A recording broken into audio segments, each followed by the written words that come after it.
Hey guys, and welcome back to another design to manufacture video. Today we're jumping back into Adobe Illustrator and we're having a look at this really nice little custom project, which is basically a openable laser cut timber card. So this card is really cool. It uses kerfs, which are these little segments along the edge to get a bend. So you can actually open this card, and it uses these push clips that we designed in Fusion in our last couple of videos and made. So today we're going to go through the process on how to make it, or how to draw this up in Illustrator. And then in video 2 we'll go through the whole setting it up, manufacturing it for the laser. So I hope you guys enjoy this sort of content, and I hope you guys really like this project. This project is a lot of fun, and it gives you a nice permanent card. So I can see it being really useful for things like weddings, engagement parties, Father's Day, Mother's Day, all those really important or calendar dates that are coming up in the year. So I'd love to see what you guys do with this design when you get there. But until then, let's get started. Alright, so straight away we're going to go into our new document. You can see how this one is set up now. This is basically, we're going to replicate this, and I'm going to walk you guys through the process. Obviously on the left side, right side, you guys can customize all this sort of stuff. The big part I'm going to be showing you is how to do these little kerfs. Alright, so without further ado, let's get into it. We're going to jump into our new blank document. If you want to know how to set up your document so it's in millimeters and how it's the size of your laser cutter, please make sure you jump into my other videos on Adobe Illustrator. But without further ado, we're going to grab our rectangle tool, and we're just going to go for a lovely single click over here, and we're going to go, the width of a standard card is 127 millimeters. It's a bit odd, but that's the width, and 178 millimeters high. So that's a standard card size. Alright, that's cool, that's there. There's not really much else to it. The big thing that I will say is you can make this any size you want. Alright, you might have to play around with the kerfs, getting it just right. But until then, you could really go the full size of your laser cutter and have this ginormous card if you really wanted to. Alright, or you could go a bit smaller, see if you can get it into a standard envelope, all of those sort of things. So this is really cool, really customizable. Alright, but right now we've got a rectangle. We're going to click him. I just want to locate it in the top corner, about 5 millimeters from the edge. That way I'm not wasting heaps of material. Alright, so there we go, 5 millimeters from the edge. That way I know that I'm not wasting a ton of material. Now we've got the rectangle. We are going to grab the direct selection tool, and I'm going to radius in these corners at about a 10 mil radius. Doesn't have to be perfect. You guys can do whatever you would like to do with this design, but I like rounded corners, so that's what I'm going to do. You could make a fully customizable profile on something like this if you really wanted to spend the time, and that would be really cool, and I'd love to see that in a picture down in the comments of where you go with these card ideas. Alrighty, from there I'm just going to zoom in a bit. I'm just going to jump into about 100%. Oh, and I've lost me bit. Beautiful, that'll do. So now I'm going to grab my line tool. We're going to start setting up for these kerfs. Alright, I'm just going to come across 15 mils at 0. This is going to give me my edge. Alright, so I'm going to run the kerf on this side. That's going to give my 6 mil hole over here a lot of clearance. That way it's not right near the edge of a bendy piece, and it gives me enough to go on with. So what I'm going to do now, alright, is I'm going to get that intersect point, click it, and I want a 30 mil line that goes straight up at 90 degrees. Alright, so that's it. Then I'm going to grab a 3mm line and then a 57mm line. All right, these are the measurements that I know work, so that's why I'm going with them right now. I'm just going to delete that 3mm line now. And you can see we've got a starting line and this little segment. All right, then this is all a little bit fiddly, but once we get it started, we can just do some copy and paste. I'm going to go 3mm across now. All right. Big thing I've played around with Kerfs is you should have about, these 3mm gaps are really important because they stop the timber from breaking, but it's giving you these large flex sections. All right. You could mess around with this and make it maybe a little bit stronger by having some shorter kerfs, but it's going to restrict your bend. I found this works really nicely, but if you give it to a toddler, they're going to break it. So it's just one of those trade-offs. You're probably going to have to work out what works for you, and it might take a little bit of trial and error. But what I've done so far while I was yapping is I went across 3mm and then I've gone up 3, and then I'm going to do another one of those 57mm lines and delete that 3. All right. So now what I've got is the start of our repeating pattern. All right. I can get rid of my 15mm line as well too. So you can see that one line goes straight to the edge. The next line does not. All right. Oh, grab the wrong thing. That teaches me for not turning it to a no fill. All right. If it's no fill, I can't accidentally grab it. Control C, Control V, and I can drag that. All right. I'm going to need a reference line here just to get this started. So I'm just going to leave it over here for a second. I'm going to get myself a reference line. Sometimes it'll give me the measurements that I need. Sometimes it doesn't. All right. One of the fiddly things about working with Illustrator is sometimes it can be a little bit inconsistent. There we go. Now it's got it. And you can see that I'm just starting this repeating pattern like that. What I probably should have done is I should have added the next step, but that's okay. We'll make do. Now I'm going to grab all of these.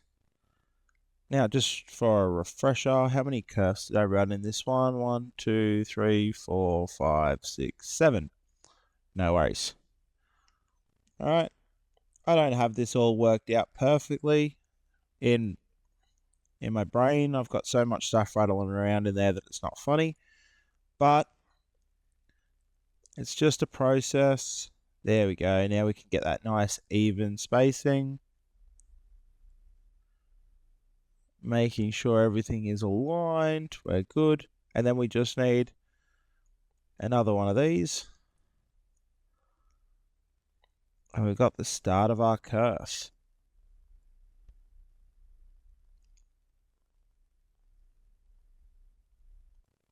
All right. That looks a little bit far away. So I'm just going to drop a 3mm line in across.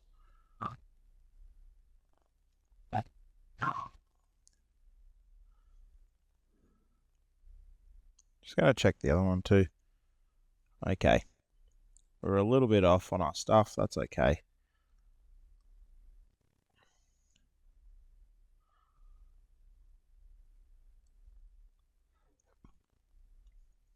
As you can see, we can just fix this up. All right. Kerfing's a little bit tricky to get right.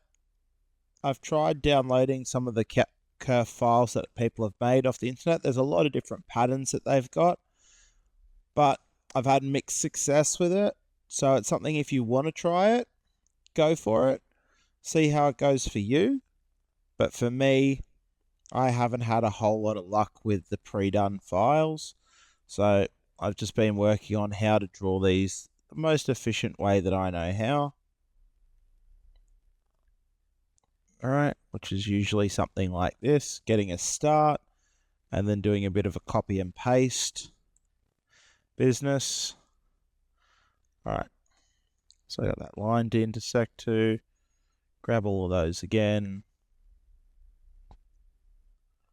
All right, and we might need to zoom in a bit to get that right.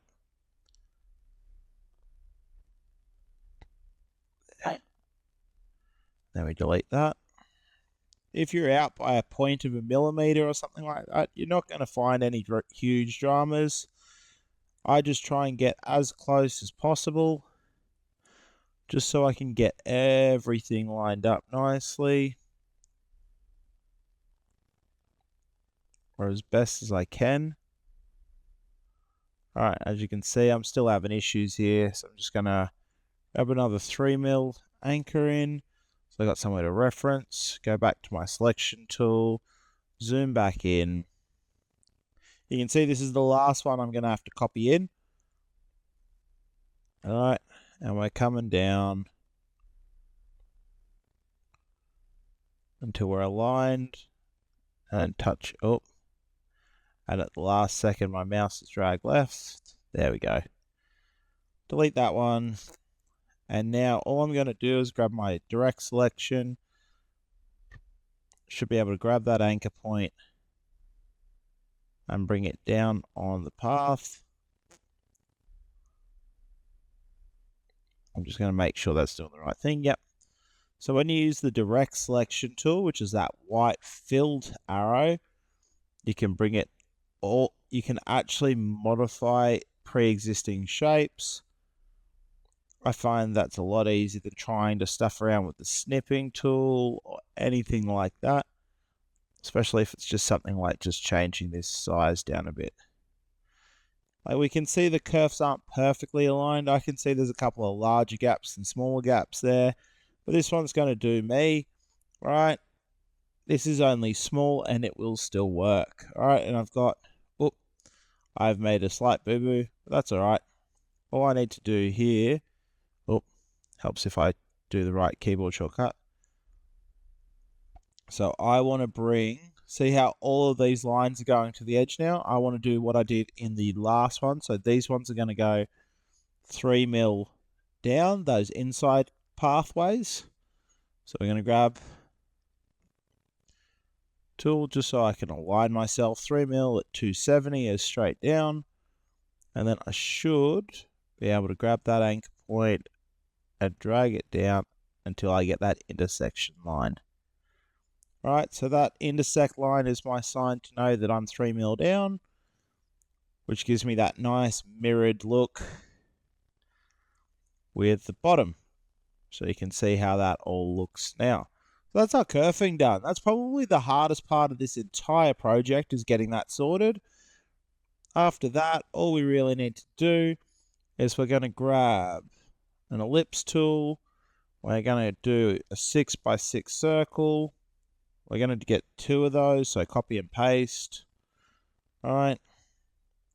And then I want to get it about in the middle. So if you remember, I left a 15mm gap there. All right. I'm going to do a little bit of reference line. Oh, actually, no. I might just use my reference points here, so I know I'm 5 and 5 in.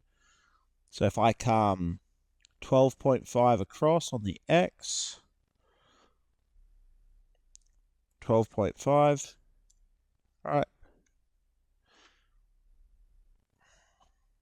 To the center. Sorry.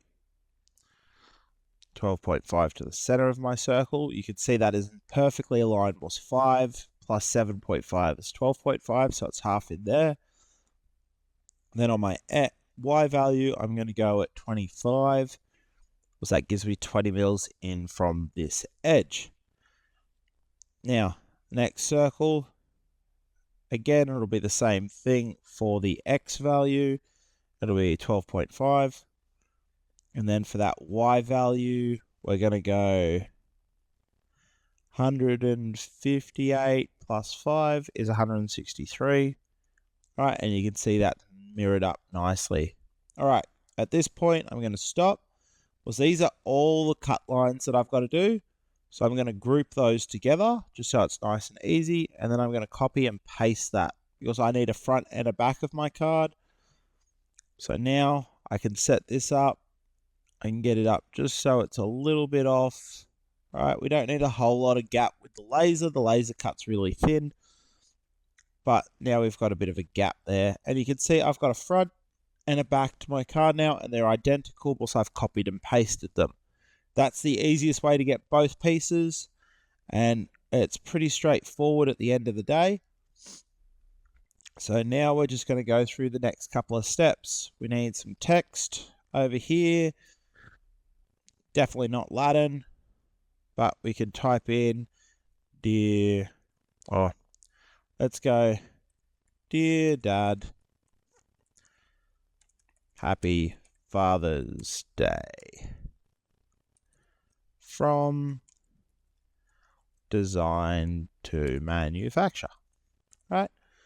So obviously Father's Day is coming up, so that's a nice easy one to pop in there. Find a nice font. I'm going to go jump for the Rage Italics. I'm going to jump for a 36, well, maybe a little bit less than 36 point font. All right. Maybe a 30. There we go. All right. Obviously, that's a very basic example, but we all know how to type. We all know how to set something up so it looks pretty on that and put what we want in there. And you can see you've got a fair bit of space, and I'm pretty sure you saw in the video of this project at the very intro there that the writing comes through very clear, so you could definitely go a lot smaller if you wanted to put more of a personalized message in there. All right, you can mess with things, you can change it up so it's aligned to the center. You can get this lined up a bit better. You've got a fair bit of space to work in, working around that kerf as well. So I really look forward to seeing what everyone comes up with on these. But that is the whole back of the card done at that point, except for setting it up for cutting, which again, next video. So on the front, I did something in the last one that was a little bit interesting. All right. So what I did is I grabbed an ellipse tool and I drew, I think it was about here, an 120 by 120 mil circle. Oh. Now, for the life of me, I don't know why that's all black and filled as a generic, because I've never run a black fill on anything for quite a while. So I'm going to go no fill. I'm just going to jump a black stroke on it now. And what I did with this shape here in my last one is I used the type on a path tool. All right. So I was able to use this path to write text on. And if you have a look on that earlier one, I did the happy birthday message. All right. So on obviously this one, I'm setting up for a little bit of a Father's Day theme. So let's delete that and we'll go happy. All right. Father's Day. All right. Now that's upside down at the minute. That's because of my text alignment. If I go to align to left, it's going to be near the top. All right. Now, these little boxes here are how we change that, how we change the alignment. So you can see I can drag that all the way around. All right. And you'll see it starts to disappear when I get back here. All right. Now. All right. Now we can drag that around a bit more. All right. So this is the end stop, and that's the beginning. All right. You just need to make sure you're on your direct selection tool to grab these. All right. Not on anything else. And then I can get that lined up with the top. So now I've got that nice curved one. That circle disappears when it becomes the pathway for your writing. So you can see that that's all laid out nicely. I can move it down a little bit. I can work around with my alignment.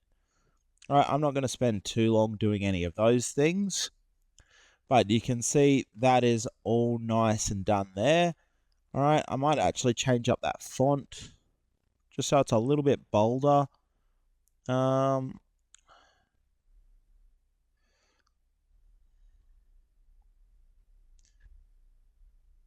let's go for the Cooper Black. And again, I'm just going to have to adjust this a tiny bit.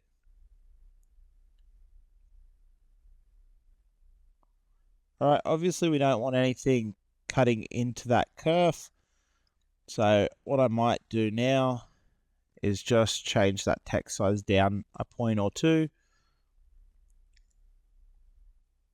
It's not the ideal solution, but for brevity in this video, I don't want to stuff about adjusting other things. So that is it. Now we're just going to throw a picture in there and we are done for this video. All right, so straight away, you're going to want a vector piece of art. You could draw something in there. If you've got a really cool photo or something like that, you could try and convert it into black and white for your laser cut etch. But if you don't have something like that, then you can try and find something on the internet, a free vector file. They are pretty easy to come across. So I'm going to go and get one now, and I will show you what I've come up with in just a moment. All right, guys, so I went away and I just quickly Googled Father's Day vector art, free, basically, and I got this one. All right, again, in the interest of brevity, I'm keeping it nice and quick. So on this, once you've got an image in, you can see that this isn't selectable, it's not customizable, and I know I went through the image trace process in my last video, but pretty straightforward. I'm just going to click the image trace button here. I'm going to check this out. I'm not super happy with the text, so I'm probably going to delete the text out of there. I've already got Happy Father's Day at the top anyway. I could put in some new text over the top, but what I need to do all of those things is I need to expand it so you can see that I can see all the vector lines in here now. All right, and then from there, I'm going to ungroup it. All right, and then I can just chip away at getting rid of some of the stuff that I don't like in there. All right, probably better to have the larger selection tool on. Oh. Just have to be careful not to delete things that I don't want to. All right, so I'm using the direct selection tool. Now just selecting pieces and deleting them. As I said, I don't like the text, so I can just get rid of that.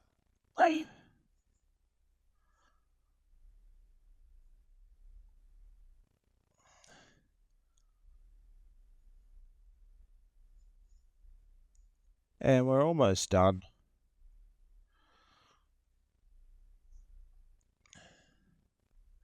The way it traces the backing in is you can see that these shapes are laid over the other one. So that's why as it's deleted, that black comes through. All right. The image trace process, if I had a better resolution video image, like larger, it would probably come through a lot better and you'd have to do less editing. But if you need to edit, it's handy that you can. Actually, I'm just going to get rid of that background as well, just so it doesn't mess with me, and regroup all that up. Now, let's drag that into our setting, and we can see it's going to be just a touch wide. All right. So now we're just going to quickly go transform, scale. I reckon 90% will cut it, or it'll come close. Oh, very close. So I'm just going to transform and I'm going to scale that again. Not by 90 this time, but by 95. There we go. That's perfect. So we can see that that's latched in there nicely. All right. You can mess around with that layout if you like. But now we have the layout for our card, and in the next video, I'll show you how we manufacture from here. So until next time, guys, I hope you really enjoyed this video. Make sure you like and subscribe. And if you really love this idea, but you just don't have access to a laser cutter, check out the link in my comments. I'm in the process of setting up something like an Etsy shop, but for now, I have a Fiverr account, which means I can set up files, or I can laser cut and send you guys out cards as well, if you are interested in something like that. So the link's in my bio if you're really interested. But until next time, when I show you guys how to set this up for laser cut, I'll catch us in the next video. See ya.